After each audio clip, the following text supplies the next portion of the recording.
Hello, everyone, and Yeah. welcome to Paranormal Surge. Sir, how are you guys today?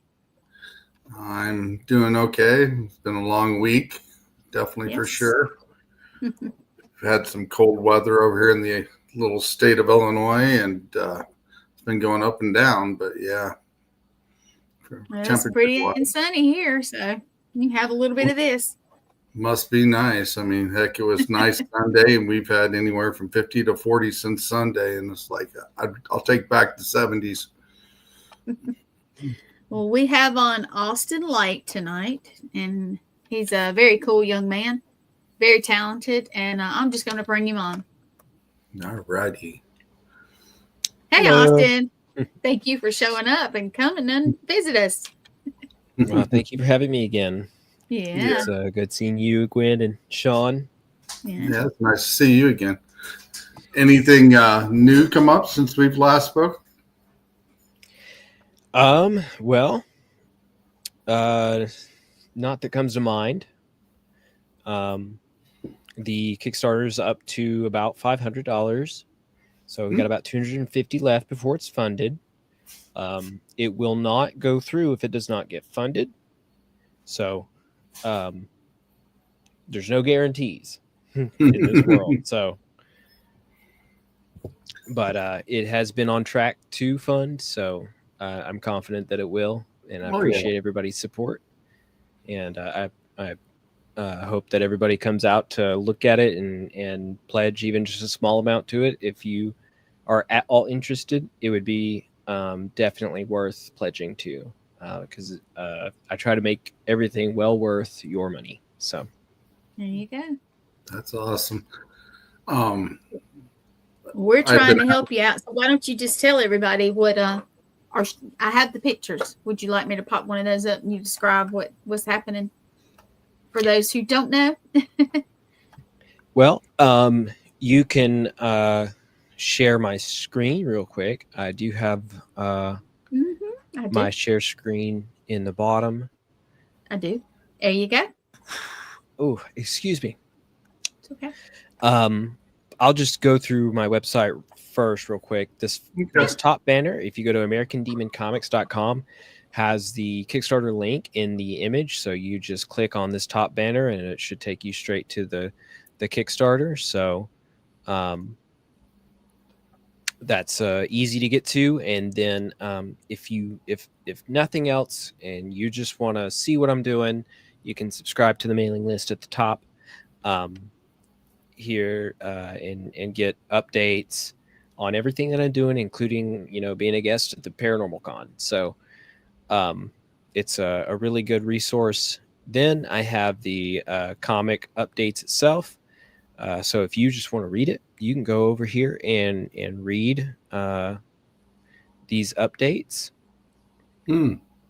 Awesome. These are the full pages on the desktop, and if you are reading on your cell phone, it is in a scrollable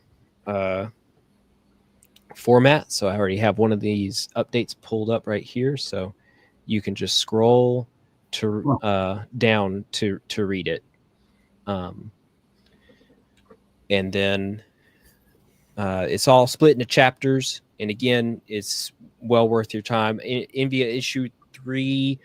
From update 1 to now update 11, I typoed there. This is 11, not 12.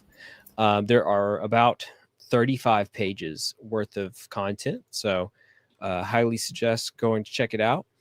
I do have the Kickstarter up for the physical versions of it to be printed, and with the physical versions, you get very good deals.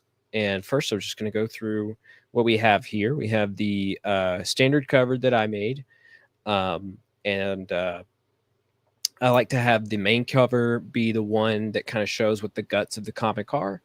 I think it's important for people to kind of know what they're kind of getting into. If you're a big fan and you want the variant cover, these are limited 40. And this is Jonathan McDaniel's art, and he did a wonderful job with his model and photographer. Oliver Sky and Joseph Mulcahy. They did a great job in collaborating for his piece here. And then on down, you just get these previews of what the comic's like. These are not the final pages. So before I go in to send this to print, I go through all my pages and make sure they're kind of like remastered so that you get the correct, if I changed fonts, all the fonts are going to be, there's going to be continuity with those. And then if there's anything that, like, I think a dialogue or line delivery might be different, I might change the dialogue a little bit. It'll still be the same story. It's not going to like change the whole thing. Mm-hmm. And then all the art will be touched up a little bit. So, or some of the art will be touched up. Like this whole page got a touch up for the ground and for the trees and stuff like that. So your final versions are always going to be kind of remastered from my web versions that I put up for people to read for free.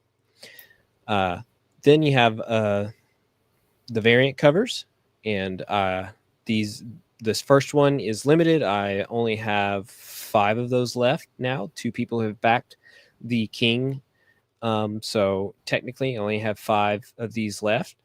And then I have Adam's issue number 2 variant cover, and now Jonathan's issue number 3.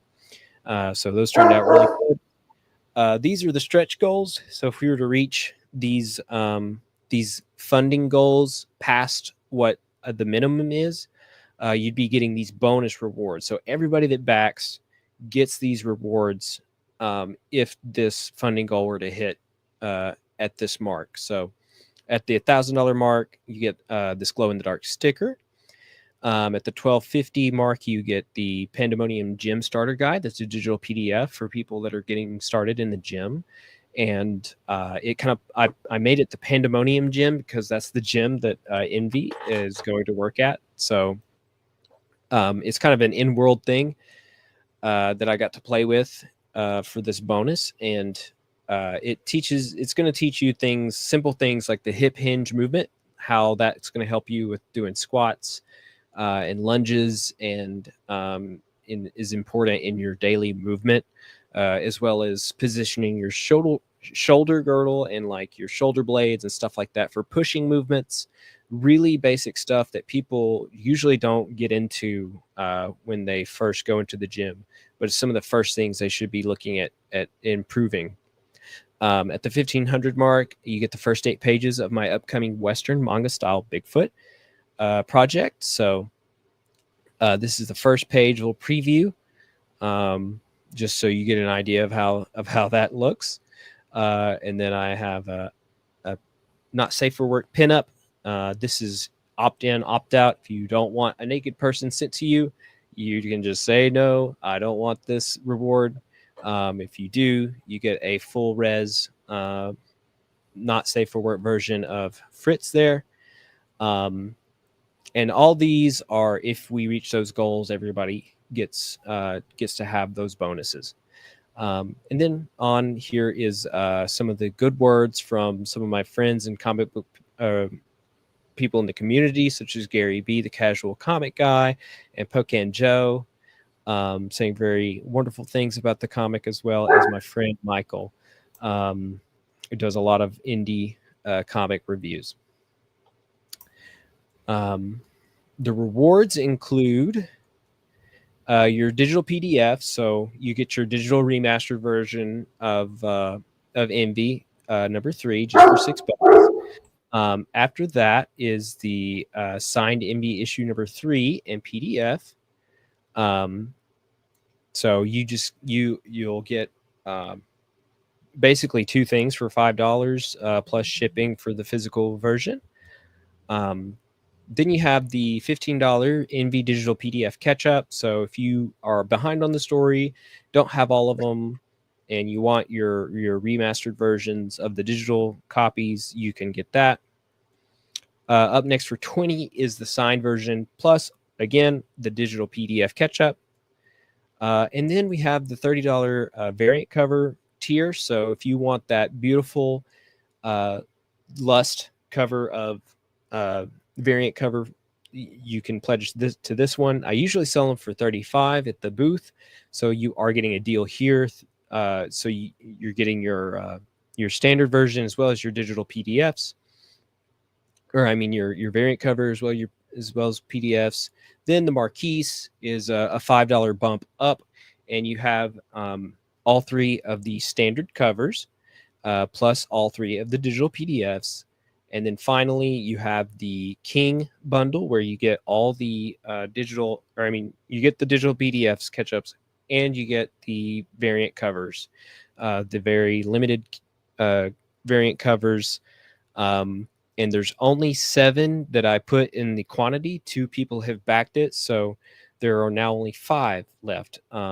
In of the issue number 1 variant cover, that one is going, and once it's gone, it's gone.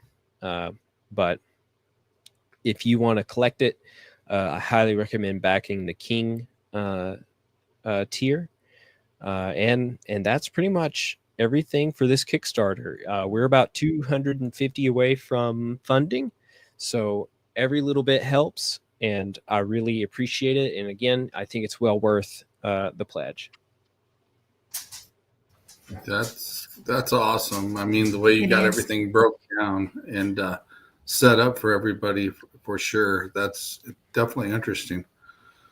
I want it to be accessible for everybody. And I even I went back just a few days. I added chapter 1 to my website that was not there before, and so I wanted to make sure that when you jump in on this story, you still have all the versions that you can get online. I did release version, issue 1 on social media, like I do all the other ones, but it was not posted on my website, so I had to get that fixed. And then on the about page, I fixed it to have a synopsis of the story and a little description of each character. Again, that way I'm just trying to help accessibility here. So people jumping in on the story, they can really get to know what's going on. Mm-hmm. Yeah, I'm just looking at it on my phone also. Yeah. It looks really good. Thank you. He's a heck of an artist, that's for sure. Envy is I take a lot of the demonology stuff from it. I was really excited last year for the Paracon. I was supposed to do like an interview with Jeremy and Jeff. Yes. Jeff. I can't say his last name right. Leopard. I don't know what it is. I can't say it right for anything. But I do know who you're talking about. They were a couple booths down from you. They were actually in front of us, right? Yeah. Okay. Jeremy didn't show up, and Jeff was like just across from us. Okay. But I was excited to do that interview, and I hope that maybe this year I'll get to do it, because I've had to look into a lot of this demonology stuff. And like I told Robbie in this interview that I was in just before, jumping into that was not a far cry for me, because I'm already into like paranormal and cryptids and like a reality that's kind of sci-fi beyond like what we understand, and so getting into the study of the demonologies and like I grew up in church, so I always had the battles going on that we can't see drilled into me. So I really wanted to play on all this, a part of my culture kind of thing, alternate reality, demons and angels and now skinwalkers and ghosts. And so if you're in the paranormal, you're gonna love this.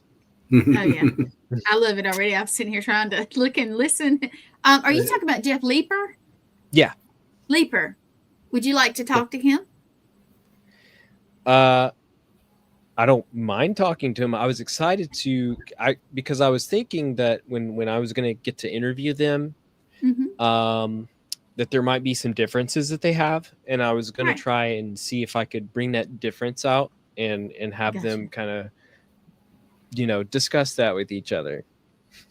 That would be an interesting show. I was just wondering if you would like to do that for like on here. Mm-hmm. Yeah.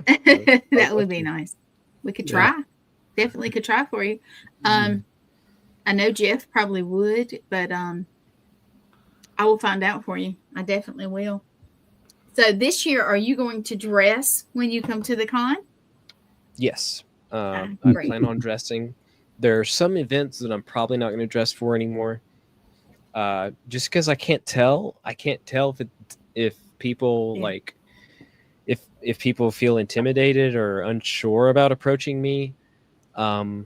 It feels like Kiss without the makeup if I don't, if I don't wear it.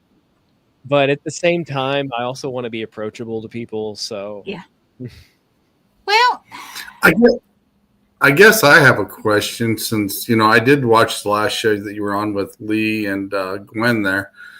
My question is, how did you actually come up with this character? Because, I mean, it's pretty unique in general. How did you come up with it? Well, in college, I really liked to draw sexy demon ladies.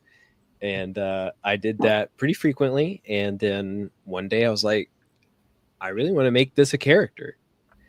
Yo, what's up, Katie? Good to have you here. But yeah, and Katie's heard this spill. I just made so many sexy demon ladies, and I wanted to make this one a character. I started experimenting with that on Webtoons, and like I've always wanted to make stories, but I had never actually took that step as much as I wanted to. I actually took a step back in 2016. I had this huge story that I wanted to try and do, this massive fantasy story. I still plan on doing it. But I took the first steps, made the first few pages, and I took it up to Low Mill. And there was Kevin and Nathan are professional comic book artists up there.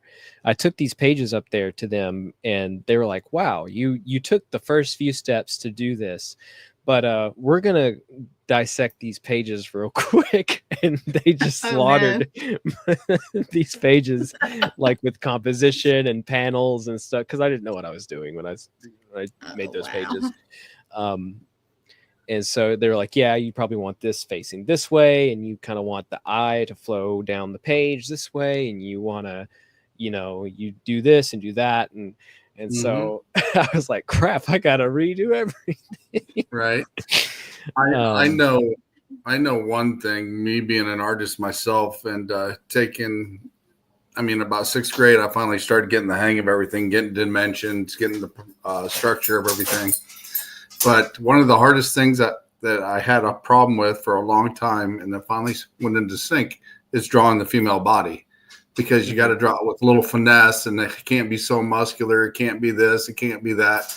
You got to have a little bit of finesse to it.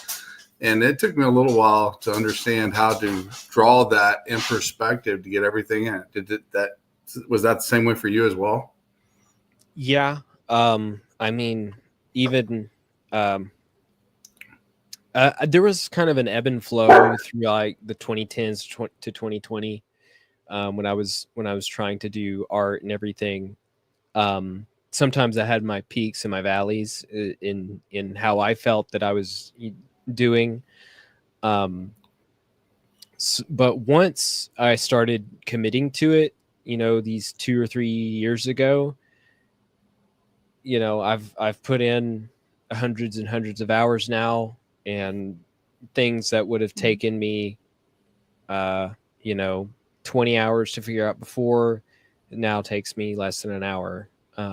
There are some dynamic poses that you really got to figure out, and sometimes you just got to use a reference or use a model to kind of see how these things lay out.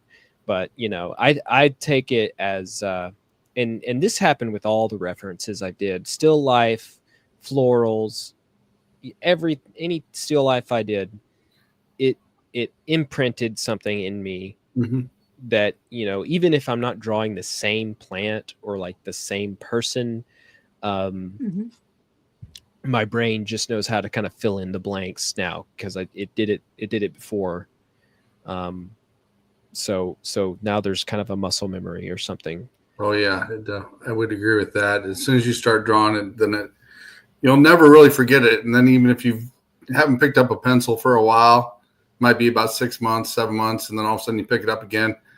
Within a matter of minutes, it starts coming right back. It's just like that flow. You get in that mindset, and then just you take off with it. Yeah. Did you have any inspirational artists growing up as a kid? I mean, I know one of mine was Stan Lee. So who was yours? Well, it really wasn't so much artists. Like I didn't learn, like my little child brain never grew up to be out of a child brain for a lot until I was like 23. So, like I didn't see things as like an artist made this. I just saw things. So like Gargoyles was a huge inspiration to me. Courage the Cowardly Dog was a huge inspiration to me. Those kind of things were, a big inspiration, but like I don't know who did that. I don't know their name, and Right. it's kind of sad. I wish I did, Right. but I don't. I was like, it's a cartoon on Cartoon Network, so. But once I got into like manga and stuff, and I watched Attack on Titan as an anime first, and when I watched it, I was like, I love this so deeply and passionately. I've got to get my hands on a manga, and I got the Attack on Titan manga, and I was like, who's the artist here? Who's the genius behind all of this? So I would say my first real artist inspiration was Hajime Isayama, the creator of Attack on Titan. Even though he's actually not that fantastic of an artist, he's still good, and he had to develop a lot. Right. His skills really laid more in the concepts and the ideas of what he made, as well as like the actual story flow. That's where his genius really took off. But yeah, I would say that was my first inspiration. And then when I was in college, I took a 19th century art history class. I did not think that this class was going to be anything special. I didn't think, I was like, oh man, another slog through art history class I got to get through before I can get to the cool stuff like drawing, people and figures and stuff and painting and stuff. And little did I know that this class was going to be the most fun class that I had the entire university, time that I was there, and that there was just so much to it that there's a lot that I forgot and don't remember, but there was a lot of artists in the that 19th century area. Jacques Louis David, who made the Oath of the Huraishi, was super fun to look at, and then Eugene Delacroix, who made the Death of King Sardanapalus. I think my share screen is still down there, so I can just It is. pull this up real quick. There. So like the Oath of the Huraishi here. I'm not getting images. But yeah, you can see. There it is. Yeah. I just love this. I just loved it when our professor was talking about it, talking about the story behind getting it made, the story of it being up in a salon their French salon viewings for all the paintings. Mm-hmm. I guess you would akin that to like a convention. Mm-hmm. Artists would get together, post up all their art, and there was like categories and awards that would be given out to art in France at the time. And then this was made. This was made for a king. He asked for something else. He had like requested some completely different like scenario, and Jacques was just like, okay, I'm gonna make whatever I want to make, and he just pulled this up, and the king's like, I love it. So he tried to give the king a big fu, and it didn't work. But just this little story like that really made these paintings pop for me. Did you ever try, or was it an assignment to try to do one of your own similar, anything like that? No, primarily because this was a history class, so we were just primarily just trying to get through the guts of like, why does the painting exist, and who was the artist, and what was the time frame, the context around the paintings.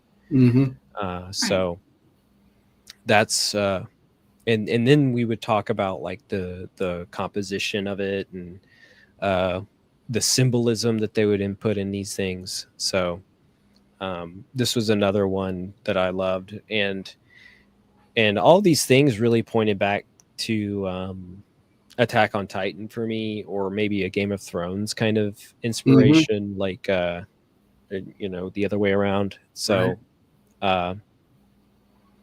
so that was the assignment, and was pulling one of these paintings that we had studied into our modern world in a comparison, and seeing how like there's a relation. So I did that, and that was fun, and it really helps like get an idea of what you're trying to analyze. But yeah, I mean, these were inspirations to me. Definitely, when you look at pictures like that, there's always a lot of ways you can interpret what's going on there at the time. And I've seen a lot of things in the paranormal as well, with pictures similar to those, like you were talking about. So I can relate to that type of art, or how people's done it in structure for that, because like I said, it could say several different meanings in it. Yeah. Yeah. And that's kind of the challenge of art. It's like, it's kind of the grace of art that you can kind of put an interpretation on it, as long as it makes a little bit of sense. People can kind of go with it, but it's also important to kind of like try and actually, once you have the context of like a painting, putting an interpretation on it might carry a good bit more weight. Oh yeah, I would definitely agree with that. But yeah, there's those two really stood out to me. I was thinking about doing this one with Attack on Titan in my final, but I ended up doing this one with the Red Wedding scene from Game of Thrones. If anybody is familiar with that. Yeah. So, but if that's all I wanted to show. If you want to take that, I think it's beautiful. So I just left it up for a while. Looks really good. I have my TV on YouTube to make sure everything looks right. It looks really good. So. And I put the warning up. It's adult. So if anybody watches, they can't say that's not good. Yeah. Right. Like I said. So when you draw out your panels, do you draw out the whole page and divide it up, or do you actually stick figure your panels in when you do them, when you start drawing them? My first step is to make a thumbnail, and a lot of people don't do that, or at least. So I listened to a comic podcast called Comic Lab, where these two guys will kind of give out the secrets of how they have made a career over the past 25 years doing web comics. And they have self-admittedly been like, we don't do thumbnails, though we highly recommend that you do thumbnails. This is a don't do, do as we say, not as we do kind of situation. So but I make thumbnails because it really does help. Like it super duper like helps. Right. So I have my script next to me and I have a sketchbook and I just start trying, and I make the box for the paper, and then I make another box of where the margins might need to be. And then I just start putting in panels to kind of see how they fit. I try to make panels that kind of, something I kind of didn't really think about too much until recently. Scott McCloud has a guide, and he went over the use of timing that you can use in panels, as well as I saw a documentary on Jeff Smith that did the book Bone, graphic novel Bone, where he used like long panels to kind of show, the sense of falling, to kind of give it a little bit more oomph. Right. And how he used negative space, and then how he would plant detail in different areas. So I'm starting to take that more into account. But just even having a basic layout, it was really helpful to have a thumbnail. And then with the thumbnail, I get it on the actual piece of paper, and sketch it. So I try and sketch it with as much energy as I can give it, an exaggeration, and then and then I flip it. And this is also a tip that I got from Kevin at Low Mill. He says always flip it so that you have an orientation difference, so that you can see things that you don't normally see with a different perspective. And so I'll flip it and put it on a light box and draw it again, just tighter, and fix things that I think look weird, like that I don't think look right. Yeah, kind of clean them up. Yeah. And then that goes digitally onto the computer. It's the wrong way, so I flip it again, and then again I might see some things that are weird. The more I've done it, the less I see problems, or the easier it is to fix them. So and then from there it just develops into the page. So one of the other things that I'm going to ask you, action scenes, and after you write the script for it and you get to determine what you're going to put in it, how do you determine how exactly you're going to draw that action scene the way you want it, and from what angle? Well, that's kind of where the creativity takes over. I want to make sure that when something happens, you know exactly what's going on. I don't want it to be very, I don't want it to be obscure, in how a punch connected or how a kick landed or something. I really want it to be clear as to how the action's happening. So that kind of plays a part in the in making it. I don't want to go way overly complicated in a panel, in a shot, because I might not have the skill set to tackle that right. So as my skills develop, the shots can get more dynamic. But I try to use what I've got in my toolbox to make it as fun of an experience as possible. And there are moments in a fight scene that you want to happen, but everything in between is just kind of like, let's play with it. That's how that's a little bit of the fun. Well, I agree. You were going to say something a second ago, Gwen, and I cut you off, and I apologize. What were you going to say? I have no idea. I was going to ask him, just like one panel, how long does that take you? I mean, just I can't even imagine how long to get one it. panel, yeah, just or one page? I guess, or one page. Yeah, one page. I guess. Generally, it takes anywhere from 7 to 10 hours for a page. Some pages have taken as long as 16. And some pages have taken as little as 6 or 5. But that depends on a lot. But generally, I land on the 8 to 9 hour area. And I know that. That's a lot. My program has a little thing that shows me like a running time of my okay. stylus working on it. Yeah. So it'll give me like the time that I have worked on this file in the computer, but that doesn't count the thumbnailing and the sketching, the resketching. That could be as long as an extra hour or 2 hours. So.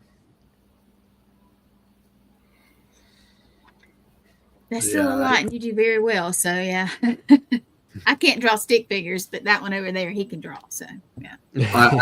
I know one thing. I remember when I used to draw stick figures, and then, like I said, once you start getting the concept of dimension and how everything's put together, and I think what really fell into place with me is I started drawing a horse for a project one time, and that's when it started taking the dimension, the way the horse was, the structure was. Then I got into the muscle and looking at it, because I had to make a horse for the report that I was doing. I had to draw one out, and then I had to draw the knight's armor with it. So everything started to take full effect. And a buddy of mine really could draw at the time, and I was always envious of him, and I always hung around with him and learned stuff from him. And like I said, we were about 6th grade at the time. And finally, it just clicked, and everybody thought he drew it for me. And I was the one starting to draw, because everything started falling into place where, like I said, you understand that dimension and how it looks. And then once we got into 7th grade, we started taking industrial arts class, and then we used to do 3D drawings, for blueprints and everything else. And then that's really when I started taking off with things. And it's really cool once you figure out the dimension and how everything's laid out. But yeah, it's pretty awesome. I mean, I wish I had some of the new tools like you guys got with the pads and stuff. Yeah, because you can sketch it out there. Because I still do it on the paper. I still do paperwork, and the pencil and ink. Yeah, I might go back to inking my pages when I do the flip and they're on the wrong side. I still usually just ink them anyways, just to have original art. But I haven't done that in a while. They're all the sketch, the sketch layer. But yeah, it's the accessibility has gotten really, really good. And I want to take full advantage of that, because people didn't have that opportunity to be independent and productive, 30 or 40 years ago, as easily as they do now. So I want to be able to use that to my advantage, and have this independence and these platforms like YouTube and stuff to try and broadcast it. So I don't want to I have a question squander my blessings. One of the inked pages, have you ever thought of auctioning it off to try to finish funding the Kickstart? I did that last time on the last Kickstarter. Shipping and stuff like that would be just logistics that I haven't tackled yet. Because you want to make sure that it's like taken care of when it gets to the person. And specially packaged, and then on top of that they have the rewards that they got, so I don't I'm gonna have to fit all that into it as well. They're for sale, So when I go to a convention and I have my binders out, if somebody, is I saw them curious, last year. Yeah. I'll sell them. And uh I was just curious as to a way to help you make money. yeah. No, I would I would like to make a t-shirt tier on the Kickstarter to help fund it, but again, usually there hasn't been a whole lot of demand for the t-shirts, and again, it's a shipping logistics thing to tackle that I just haven't figured out yet. So I'm trying to keep it simple. I actually donated one of the drawings I had for my backgrounds when I was on the old team. It was called the Wolf Pack, and I drew wolves. It was in the background, and I had them where the blood was kind of dripping off. Some of them was all black and white, and I actually had all the team sign it when I gave it to the person that won it. But just to send it off, I put it like in a hard case, like a toilet paper type roll, but the hard tube. Yeah. And put caps on the end of it so it wouldn't get damaged in the process. And then I stuck it in one of the envelopes because it was only really about that long, about that big. It was like about 8x8 or so. And it was like $25 just to send it to them, just to make sure it got there in one piece, just for that one drawing. And but yeah, it was definitely cool. I gotta look at some of your stuff, Sean. I will give you some pictures and send them to you here. I was thinking about getting a few so we could pop them up and you could look at them, but I'll have to go up and dig out my old books for some of the comics that I drew back in the day. Because like I said, me and about 4 buddies actually drew 3 comic books, got them all ready to go back in 91. And we were getting ready to publish it and wanted to publish it and everything. And then we come into a copyright problem and that's something I asked you before. And because I know even if you have a copyright, they can take almost 90% of the character and take it from you. And I think that's just utterly ridiculous because you can take the image of Superman, change his color of his outfit, change the letter on his chest, change the origin from where he came from, but it still looks like Superman, and they can take it from you. And we've all got unique characters that's never been released because we've got mutants and vigilantes and we even drew the story here where I live at, and in neighboring towns where a murder took place. And it's kind of graphic because it's actually got steak knives in one of the victim's eyes, and they're hanging off the shower rods and everything else. And they end up finding this special armor, and one of the guys became a vigilante. And then another guy actually transported himself into a robot by accident. So he's freaking out on how to still be human, but he's not human because he's afraid to get around water because he's all electronic now and everything else. He's got machine guns and stuff. So they end up teaming up and taking on a drug cartel guy that we did here. So, but yeah, it's pretty cool. Yeah, it sounds intense and fun. It does. But yeah, I love to draw. And when I seen you talking on there, I was like, yeah, this guy's pretty cool. And I'm going to have to check out some of his stuff. And you've got some amazing work for sure. I appreciate it. I just, if all else fails, I'm still going to be trying to do it. So I have faith that we try to advertise. Do you have I know you have a poster that we've been advertising, but do you have a little? You know how I do what I call the little mini commercials to advertise on our network before the shows. Do you have anything like that with different stuff, or no? No, not on hand. Okay. Video just is not my strong point. That's been like the hardest thing to face. I dreaded it last time doing a video for the Kickstarter, and I dreaded it this time doing a video for the Kickstarter. And I don't think either one of them are effective. But it's all I had to to work with, and Yeah. It was too short notice because I'm like, maybe I could do a skit, but like I got to get like, 3 people on board and like line up a time to like do filming Well, and I was like talking about is all just a that simple stuff. thing that we can put out there for you, like Well, yeah, couple pictures or but something, and your information. yeah, Just even so, that is, I don't have it, and like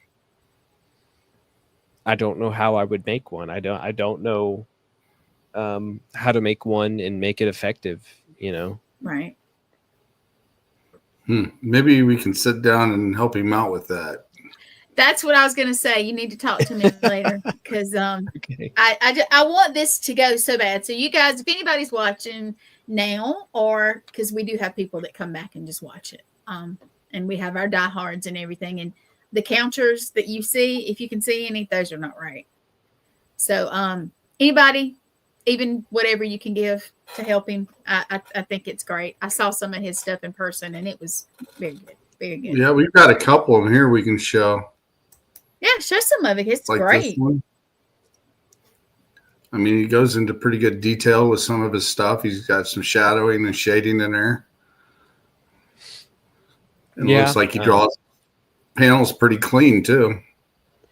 You got to pick and choose where you're going to have all the detail and where you're not going to emphasize detail. So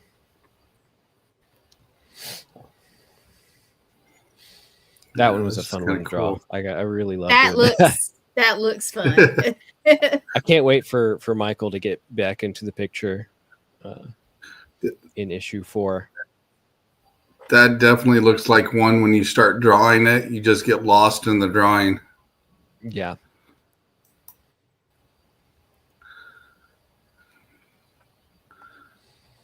That's definitely pretty cool. Are you going to have T-shirts and things at the Paracon in Alabama? Yes. Mm-hmm. One of the things that everybody. Sorry, Sean, but why don't you tell everybody when Sean gets done with his question, like what are all you going to, if you have a list or anything like that? Go ahead, Sean. Sorry about that. Just say one of the things that we were kind of doing back in the day too, and this might help you. Take one of those drawings you got for those panels, put it on your shirt, and then put your logo on the back of it. And then you can sign your shirts. That'd be an awesome thing. I basically did that with my first shirt. Only it was the reverse. It was a design that I did in my sketchbook, and then I took it and inked it and used it for a lot of my marketing. And then I put it on a T-shirt, and then in issue 2, I actually used it for the panel. When Envy first comes out of Jason.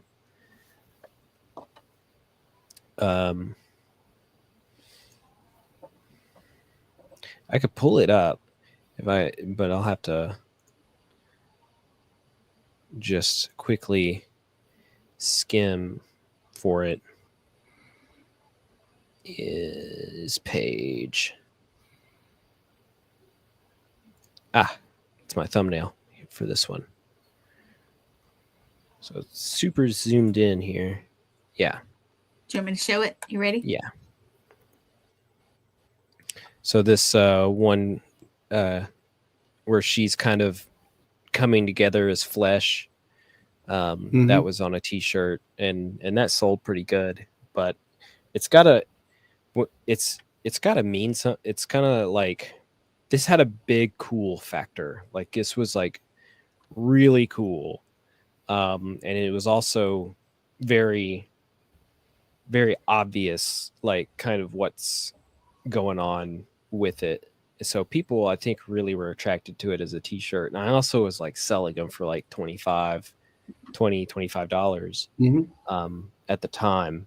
And ever since I tried to make another one with the that baptism of Belial from issue 2, which is like soon in the same, it's got his face on it.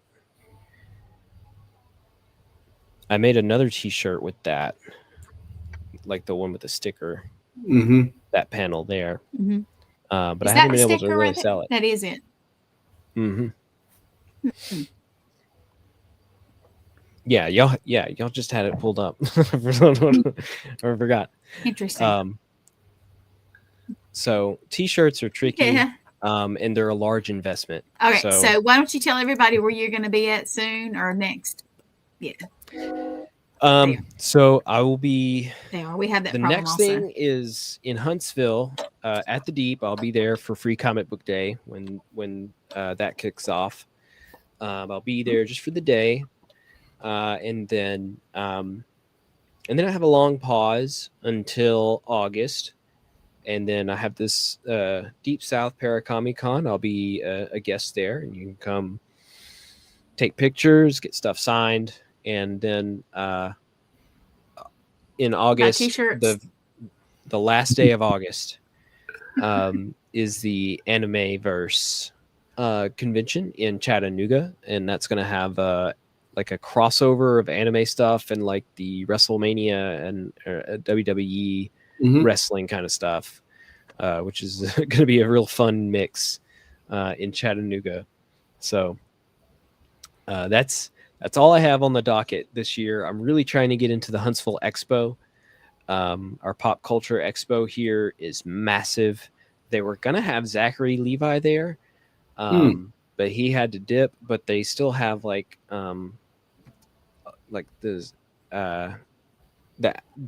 the girl that played in My Name Is Earl. I can't remember her name. Oh, William yes. Shatner, Weird Al. All of them, they have a lot of guests going this year. And so it's a massive event. And I'm going to try and get into it next year. That's awesome.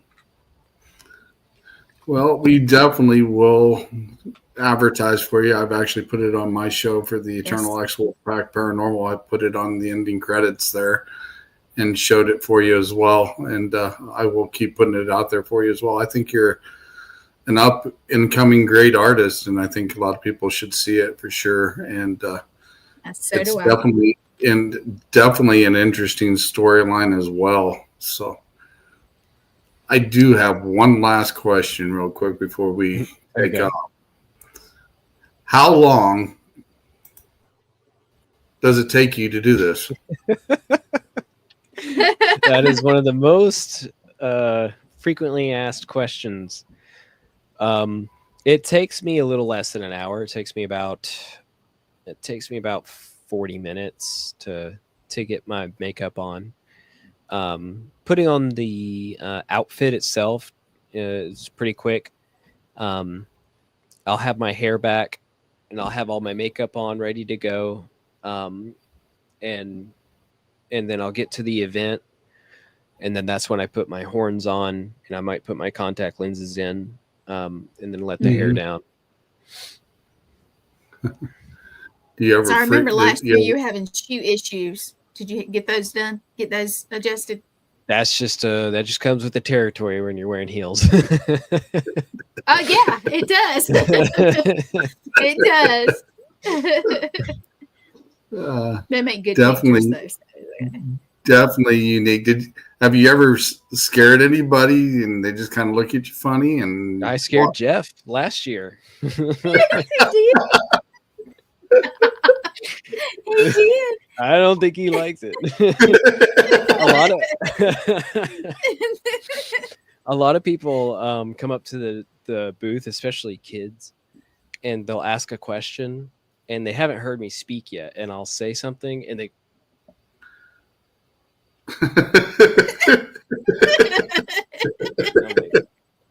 Yeah, this is a comic, and yeah, it's probably not for you. You might be a little bit too young.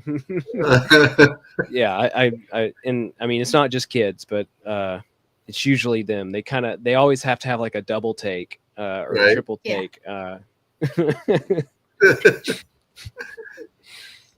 Did it take you a while to get used to contacts?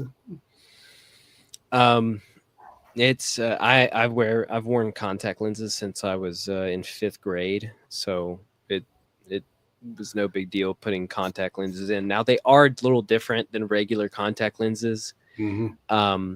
They're just a little bit more slippery and like they don't cup as well, so it's harder to get them to suction to your eye when they're a colored contact. But it really was not too much of a hassle. Can you actually see out of them? Well, you have a little bit of white in the peripheral, like just a little bit of a vignette of white. But other than that, you can see out of them. The main thing is that they start to feel heavy because I'll put them over my regular contact lenses. And they'll start to feel heavy and my eye might feel a little dry, but I always bring glasses to kind of, if it's too uncomfortable, I'll swap out of them. Right. I know. I bought me a set of werewolf ones because I dress up for a werewolf for the haunted house when I used to work at it for the Cub Scouts or the Boy Scouts and stuff. And I was trying to get them in my eyes, and I just could not get them in. And I had those awesome wolf eyes because I got those lock-on teeth, the porcelain lock-on ones that adjust to you and everything. But I dressed up as the werewolf in there, and I actually had college kids turning around going the other way and scaring them because once they realized it wasn't a mask and it was actually me, they got to worrying about it a little bit because I let my hair grow out, let my beard grow out, and I'd have everything and I buff out it. Man. Yeah, and it was perfect. And they'd start coming around the corner. I'd tell them I'm smelling them, and there's like, what? And then they don't see me because I'm staying in the shadow in the corners. And I would come out after them, and they'd have the rubber bars behind that I was in. And they didn't realize I could come out of the bars. And once I come out of the bars, I'd be chasing back down the hall. Oh, it was hilarious. The college guys were literally scared, and their girlfriends were laughing at them. It was funny. It was the best. That was one of the best times dressing up, because like I said, it took about 6 hours to do it, but yeah, it's awesome. And when I first got contact lenses, it was a hassle. I was like crying because it's just so, because once you got them in, then you had to get them out for the first time. So then you're like, I can't get them. I'm going to be stuck with these for the rest of my life. So that's my problem, is getting them out. I'm like, oh, geez. Please, somebody come get these things. Yeah. And it's your own eyeball, so then you have other people trying to pick at your eyeball. It's like, that's not gonna work. Oh, have you tried the little suction thing that you put on it? The little, it's really it's weird looking. I tried everything, but I have eye issues, so I have had to give up on contacts. So it kind of sucks. Yeah. Well, speaking of scaring people, I'll just be minding my business in that outfit, and Jeff will be trying to cast an exorcism from the distance. So I swear, if I could do it, I would put you right next to him this year if he comes. That's okay. You don't have to do that. Grab a chair, let him sit with you guys. Yeah, you have to share a booth, not just. Oh, sorry. I always think that's the great thing when you're able to dress up and actually scare people with it, and they freak out. That's the look on their face is priceless. Hello, Danny. So, thank you for joining us. Yes, thank you, everybody. It's definitely priceless when you get to freak people out doing that, and it's fun. Yeah. And Halloween's one of my favorite holidays. All right, this is the advertisement, right? And this the right one? Yep. Mm-hmm. There it is. Okay, everybody that's watching, please go support him.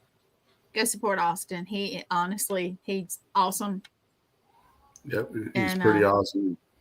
Yeah, this needs to be done. So he's got, how long do you have? A couple weeks? I got 2 weeks on it. It's the 3rd? Is it the 3rd? Did I look at it right? Or it's the 2nd. 2nd. It's the first or second. Let's see. Let me pull it back up. It's about 2 weeks. Oh, 2 it weeks. says here the project. No, We that's funded not for right. I reach know its it's goal on by your Saturday, website. May 3rd. Yeah. See, I that's thought the I day said of it on our. a Friday, but Saturday's fine too.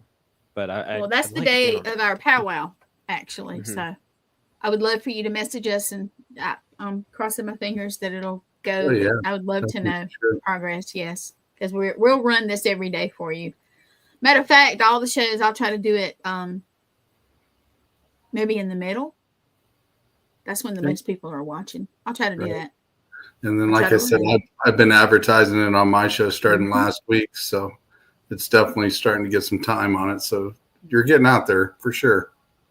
Awesome. And we'll try to get everybody to share it. That'd be wonderful. If you're on here, yeah, share it out for Austin, okay? Because he needs to get this. Oh, here we go. Well, there we go. I got two of the long one, just in Mhm. case the short one, the redirect doesn't work. And then there's my website that also has a link to it in the banner. So Okay. there's That's your ways to short get. one. Yeah, just look him up. You can find a way. Don't worry. But he's trying to get this. Am I saying it right? Published or Yeah. I guess yeah, sort of. Okay. self-published. There you go. It's weird That's to say that because I'm just like send it to the printer and they make it for me. It's like it's so weird to call that publishing, but yeah, I guess so. But it is. It Mhm. absolutely is. So, and if you come to Deep South or anywhere else he's at, he'll have some of his creations, T-shirts, Drawings. I have all kinds of things. All kinds enamel of things. pin, original art, bookmarks, stickers, and if this funds, I'm going to have 2 or 3 more new sticker designs come out. I think my stickers have got grown a little stale. There was a popular one that sold out. I need to get a reprint of it, and then I've got 3 T-shirt designs, 2 of them in all sizes still right now. Cool. So yeah, and then I'm going to have all the variant covers, all the standard covers, all that will be at conventions. But again, you're getting a premium deal here, 10 to 20% off each of these tier rewards. So I would take advantage of getting these deals.